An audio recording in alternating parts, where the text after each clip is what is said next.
نہ جانے یہ لوگ اتنے مشکل پسند کیوں ہوتے ہیں؟ اس نے انگریز سے پوچھا۔ تاکہ اس کو صرف وہ لوگ سمجھ سکیں جنہیں اس کی ضرورت ہے، انگریز نے جواب دیا۔ اگر ہر شخص دھات کو سونے میں بدلنے کا فن سیکھ لے تو پھر سونے کی قدر و قیمت کسی عام دھات سے زیادہ نہیں رہے گی۔ جو لوگ ثابت قدمی اور لگن سے اس کی تلاش کرتے ہیں، صرف وہ لوگ کار عظیم حاصل کرنے میں کامیاب رہتے ہیں، اور میں بھی اسی مقصد کے لیے صحرا کے بیچوں بیچ موجود ہوں۔ میں یہاں ایک کیمیا گر کی تلاش میں آیا ہوں جو ان کوڈ ورڈز کو حل کرنے میں میری رہنمائی کر سکتا ہے۔ یہ کتابیں کب لکھی گئی تھیں؟ لڑکے نے سوال کیا۔ کئی صدیاں قبل، لیکن اس وقت تو کوئی پرنٹنگ پریس موجود نہیں تھے، لڑکا بولا۔ اس لیے ایسا کوئی خدشہ نہیں تھا کہ عام لوگ کیمیا گری کا ہنر سیکھ سکیں، تو پھر اس کی زبان اتنی مشکل کیوں رکھی گئی؟ انگریز کے پاس اس سوال کا کوئی جواب نہیں تھا۔ پھر ایک دن لڑکے نے تمام کتابیں انگریز کو واپس کر دیں۔ کیا تم نے کچھ سیکھا؟ انگریز نے پوچھا۔ میں نے یہ سیکھا ہے کہ کائنات کی ایک روح ہے، اور جو کوئی اس روح کو سمجھ لے گا وہ عالمگیر زبان پر بھی دسترس حاصل کر لے گا۔ اور کئی کیمیا گروں نے اپنی منزل کا صحیح تعین کیا اور وہ آب حیات اور سنگ فلسفہ حاصل کرنے میں کامیاب ہو گئے۔ اور سب سے بڑھ کر یہ کہ یہ سب کچھ اتنا ہی سادہ، آسان اور مختصر ہے کہ اسے محض پکھراج کی ایک تختی پر لکھا جا سکتا ہے۔ انگریز کو بہت مایوسی ہوئی، اور اس کی سالوں کی محنت، طلسماتی نشانات، عجیب و غریب الفاظ اور لیبارٹریاں کچھ بھی لڑکے کو متاثر نہیں کر سکتا تھا۔ اس نے سوچا کہ لڑکے کی روح بہت ہی ابتدائی مراحل میں ہے، اس لیے وہ کچھ سمجھنے سے قاصر ہے۔ اس نے اپنی کتابیں واپس لیں اور انہیں صندوق میں بند کر دیا۔ بہتر ہے کہ میں صرف قافلے کا انتظار کروں، اس نے تلخی سے کہا، کیونکہ میں ان کتابوں سے کچھ سیکھنے میں ناکام رہا ہوں۔ ہر ایک کا سیکھنے کا اپنا انداز ہے، لڑکے نے اپنے آپ سے کہا۔ میرا طریقہ اس سے بالکل مختلف ہے اور اس کا طریقہ مجھ سے، مگر ہم دونوں کو اپنی اپنی منزل کی تلاش ہے۔ اب قافلے نے دن اور رات سفر کرنا شروع کر دیا۔ نقاب پوش بدو اب زیادہ جلدی نظر آنے لگے تھے۔ ہدی بان نے لڑکے کو بتایا کہ قبائل کے درمیان جنگ طول پکڑ گئی ہے، اور اب نخلستان تک پہنچنا ایک معجزے سے کم نہیں تھا۔ جانور تھک چکے تھے اور انسان خاموش تھے۔ خاموشی رات کو اور بھی شدید ہو جاتی تھی۔ اونٹوں کی آواز، جو اس سے قبل محض ایک اونٹ کی آواز کا درجہ رکھتی تھی، اب قافلے والوں کے لیے خوف کا باعث بن جاتی تھی، کیونکہ یہ خطرے کی گھنٹی بھی ہو سکتی تھی، یعنی حملے کا اعلان۔ ہدی بان بظاہر جنگ سے لا تعلق لگتا تھا۔ ایک رات جب وہ دونوں کھجوریں کھا رہے تھے تو ہدی بان بولا، میں زندہ ہوں۔ جب میں کھانا کھا رہا ہوتا ہوں تو صرف کھانے کے بارے میں سوچتا ہوں، اور جب سفر کر رہا ہوتا ہوں تو صرف سفر کے بارے میں سوچتا ہوں۔ اگر مجھے لڑنا پڑ گیا تو میرے لیے آج کے دن مرنا بھی ایسا ہی ہوگا جیسے کسی اور روز۔ نہ تو مجھے اپنی ماضی سے کوئی سروکار ہے اور نہ مستقبل سے، مجھے فکر ہے تو صرف اپنے حال کی۔ اگر انسان اپنے حال پر توجہ دے تو انسان بہت خوش رہ سکتا ہے۔ پھر اسے صحرا میں بھی زندگی نظر آتی ہے، اسے آسمان میں ستارے نظر آتے ہیں، اور قبائل کے درمیان لڑائی کوئی خوفناک عمل محسوس ہونے کی بجائے انسانی جبلت کا ایک عمل لگتی ہے۔ زندگی ایک جشن بن جاتی ہے، کیونکہ زندگی صرف لمحہ موجود کا ہی تو نام ہے۔ 2 رات بعد لڑکا اپنا بستر درست کر رہا تھا تو اس کی نظر اس ستارے پر پڑی جس کو دیکھ کر قافلہ اپنی سمت کا اندازہ کرتا تھا۔ اسے ایسے لگا جیسے افق نیچے اتر آیا ہو، کیونکہ اب اسے صحرا میں بھی ستارے نظر آنے لگے تھے۔ یہ نخلستان ہے، ہدی بان بولا۔ تو پھر ہم ابھی وہاں کیوں نہیں جاتے؟ لڑکے نے پوچھا۔ کیونکہ ہمیں آرام کرنا ہے۔ سورج طلوع ہونے کے ساتھ ہی لڑکا بھی نیند سے جاگ گیا۔ اس کے سامنے یہاں رات کو ستارے نظر آتے تھے، وہاں کھجور کے درختوں کا نہ ختم ہونے والا سلسلہ تا حد نگاہ پھیلا ہوا تھا۔ ہم بلاخر پہنچ ہی گئے، انگریز بولا۔ لیکن لڑکا خاموش تھا۔ وہ صحرا کی خاموشی کا عادی ہو چکا تھا، اور اس کے لیے محض درختوں کا نظارہ ہی کافی تھا۔ اس کا سفر ابھی بہت طویل تھا، اور کسی دن یہ صبح صرف ماضی کا حصہ ہوگی، لیکن آج یہ لمحہ موجود تھا، ایک جشن، جیسا کہ ہدی بان نے کہا تھا، اور وہ اس لمحہ موجود میں جینا چاہتا تھا، ماضی کی پشیمانی اور مستقبل کی فکر بھلا کر۔ اگرچہ ایک دن کھجور کے درختوں کا منظر محض ایک یاد ہوگا، مگر اس وقت یہ علامت ہے پانی کی، راحت افزا سایہ دار اور جنگ سے پناہ کی۔ وقت زکند لگا کر دوڑتا ہے، اور ایسا ہی قافلے بھی کرتے ہیں، کیمیا گر نے سوچا۔ وہ سینکڑوں انسانوں اور جانوروں کے قافلے کو نخلستان میں داخل ہوتا دیکھ رہا تھا۔ لوگ آنے والوں کو چیخ چیخ کر خوش آمدید کہہ رہے تھے۔ دھول کے بادل نے سورج کو ڈھانپ لیا تھا اور بچے نئے آنے والوں کو دیکھ کر خوش ہو رہے تھے۔ کیمیاگر نے دیکھا کہ قبیلے کا سردار قافلے کے سردار سے گلے مل رہا تھا اور اس سے سفر کے حالات پوچھ رہا تھا، اور یہ سب کچھ کیمیاگر کے لیے کچھ معنی نہیں رکھتا تھا۔ اس نے اس سے قبل بھی کئی قافلوں کو آتے جاتے دیکھا تھا، مگر صحرا ہمیشہ سے ایسا ہی تھا۔ صحرا کی اس ریت پر شہنشاہ بھی گزرے تھے اور گدھا بھی۔ صحرائی ٹیلے ہوا کی طاقت سے اپنی جگہ تو ضرور بدلتے تھے، مگر یہ ریت ویسی کی ویسی ہی تھی جیسے وہ اسے بچپن سے دیکھتا آیا تھا۔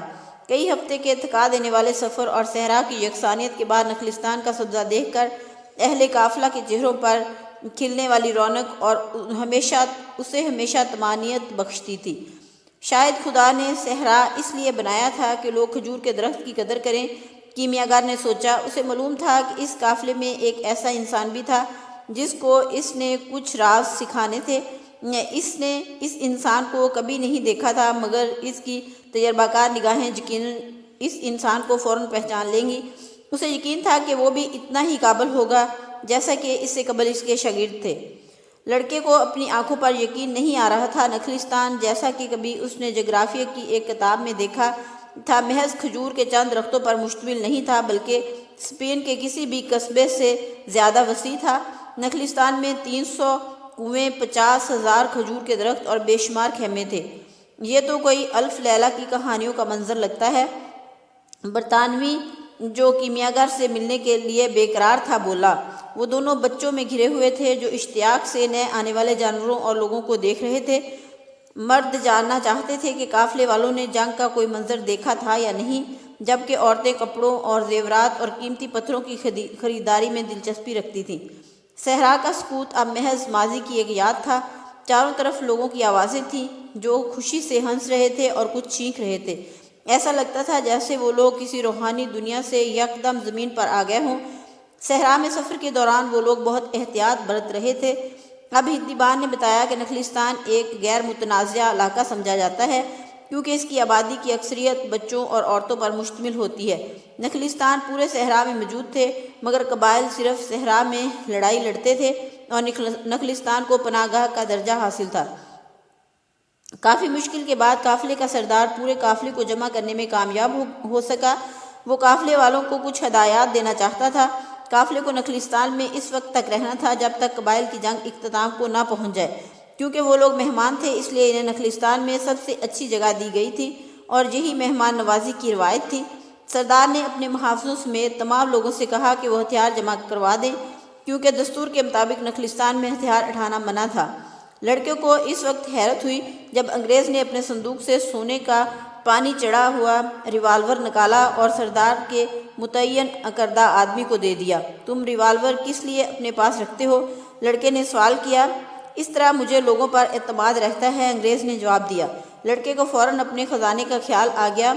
یوں وہ اپنے خواب کی تعبیر کے نزدیک ہو رہا تھا۔ اتنی ہی مشکلیں بڑھتی جا رہی تھیں۔ ایسا لگتا تھا کہ آغاز کی قسمت، جیسا کہ بوڑھے بادشاہ نے کہا تھا، کام نہیں کر رہی تھی۔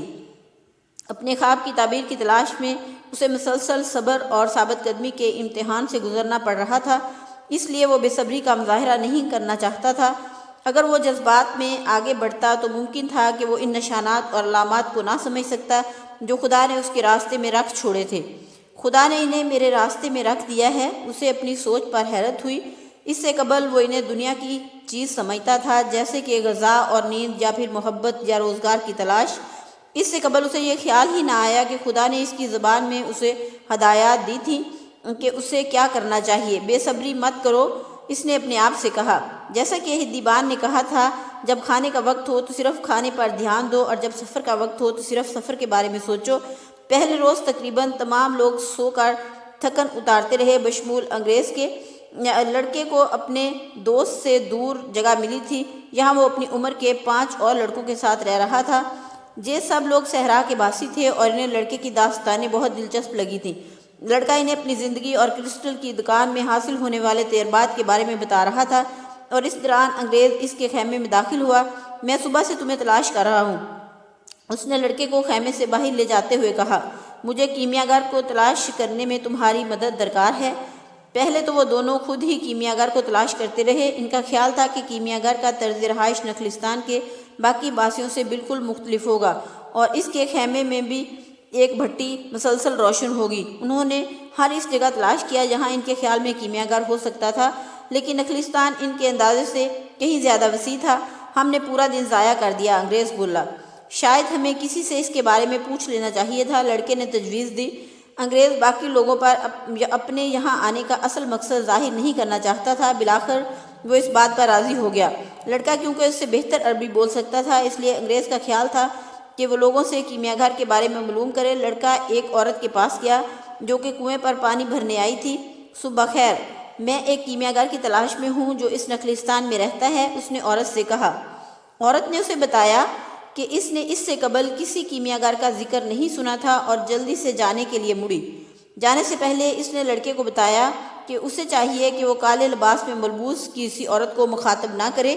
کالا لباس خاتون کے شادی شدہ ہونے کی علامت تھا اور صحرا کے دستور کے مطابق شادی شدہ خواتین سے نامحرم مردوں کو بات نہیں کرنی چاہیے۔ انگریز کو بڑی مایوسی ہوئی۔ اسے ایسے لگا جیسے اس کی تمام تر محنت ضائع گئی۔ لڑکا بھی افسردہ تھا۔ اس کا دوست اپنی منزل کی تلاش میں تھا اور وہ اس کی ہر ممکن مدد کرنا چاہتا تھا۔ بوڑھے بادشاہ نے کہا تھا کہ جب بھی کوئی اپنی منزل تک پہنچنے کا مصمم ارادہ کرتا ہے تو کائنات کی ہر شے اس کی مدد میں مصروف ہوتی ہے۔ اسے لگا کہ بوڑھے بادشاہ کا کہنا غلط تھا۔ میں نے تو اس سے قبل کبھی کیمیاگر کے بارے میں نہیں سنا اور لگتا ہے کہ یہاں کسی اور نے بھی اس کا ذکر نہیں سنا۔ لڑکا بولا۔ انگریز کی آنکھوں میں چمک تھی۔ بالکل ٹھیک ہے، شاید جہاں کسی کو علم ہی نہیں ہے کہ یہاں ایک کیمیاگر رہتا ہے، مجھے معلوم کرنا چاہیے کہ یہاں لوگوں کا علاج کون کرتا ہے۔ کالے لباس میں ملبوس کئی خواتین کنویں پر آئیں، لیکن لڑکے نے انہیں مخاطب کرنے سے اجتناب کیا، باوجود انگریز کے بار بار اکسانے کے۔ آخرکار ایک مرد نظر آیا۔ لڑکا اس کے پاس لپکا، اس کی طرف لپکا۔ یہاں لوگوں کا علاج کون کرتا ہے؟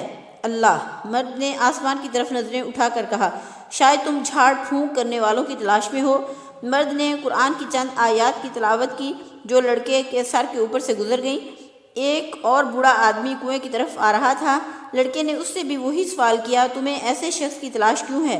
بوڑھے نے الٹا سوال کیا، کیونکہ میرے ایک ساتھی نے کئی ماہ تک صرف اس لیے سفر کیا ہے کہ اس شخص سے ملاقات کر سکے۔ لڑکے نے جواب دیا، اگر جہاں ایسا کوئی شخص ہے تو پھر وہ بلا شبہ بہت طاقتور شخص ہوگا۔ بوڑھے نے کچھ دیر سوچنے کے بعد جواب دیا، تم جنگ کے ختم ہونے کا انتظار کرو اور نخلستان کی زندگی میں دخل دینے سے اجتناب کرو، بوڑھے نے جاتے ہوئے کہا۔ انگریز خوش تھا، اسے یقین ہو گیا کہ وہ صحیح سمت میں چل رہے تھے۔ آخرکار ایک نوجوان عورت کنویں کی طرف آتی ہوئی نظر آئی جو سیاہ لباس میں ملبوس نہیں تھی۔ اس کے سر پر رومال تھا مگر اس کا چہرہ ننگا تھا۔ لڑکا اس کی طرف اس غرض سے بڑھا تاکہ اس سے کیمیاگر کے بارے میں پوچھ سکے۔ جیسے ہی اس نے لڑکی کو قریب سے دیکھا، اسے ایسے لگا جیسی پوری کائنات تھم گئی ہو۔ اس کی گہری سیاہ آنکھیں سمندر سے زیادہ گہری تھیں۔ متبسم ہونٹ کسی گلاب کی پنکھڑی سے بھی خوبصورت تھے۔ اس پر عالمگیر زبان کے سب سے اہم حصے کا آج انکشاف ہوا، وہ حصہ جسے دنیا میں موجود ہر شے سمجھ سکتی تھی، محبت، جس کا وجود انسان کے وجود سے بھی قدیم ہے اور جس کی وسعت صحرا سے بھی زیادہ ہے۔ یہ ایک ایسی طاقت ہے جو دو نظروں کے ملاپ پر وجود میں آتی ہے۔ لڑکی مسکرائی۔ یہ یقیناً ایک علامت تھی، شاید اسی علامت کی اسے اب تک تلاش تھی۔ اسی کی تلاش میں وہ اپنی بھیڑوں کے ساتھ مارا پھرا تھا، کتابوں میں سر کھپایا، کرسٹل کی دکان میں محنت کی، صحرا کی وسعت میں سرگرداں رہا۔ یہ دنیا کی سب سے پاکیزہ زبان ہے جسے کسی بھی وضاحت کی ضرورت نہیں، جس طرح کائنات کسی بھی وضاحت سے بے نیاز ہے۔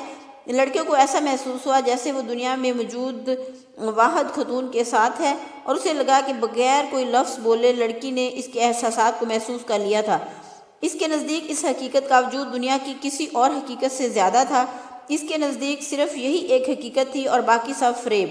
اس کے والدین نے اسے کہا تھا کہ کسی کو زندگی کا ساتھی بنانے سے پہلے اس کے ساتھ محبت ہونا ضروری ہے، لیکن ہو سکتا ہے کہ جن لوگوں کو ایسا محسوس ہوتا ہو وہ عالمگیر زبان سے یکسر نابلد ہوں، کیونکہ اگر انسان کو یہ زبان آتی ہو تو اسے معلوم ہوتا ہے کہ کوئی اس کا دنیا کے کسی گوشے میں منتظر ہے، چاہے وہ صحرا کے بیچوں بیچ ہو یا پھر کسی پرہجوم شہر میں۔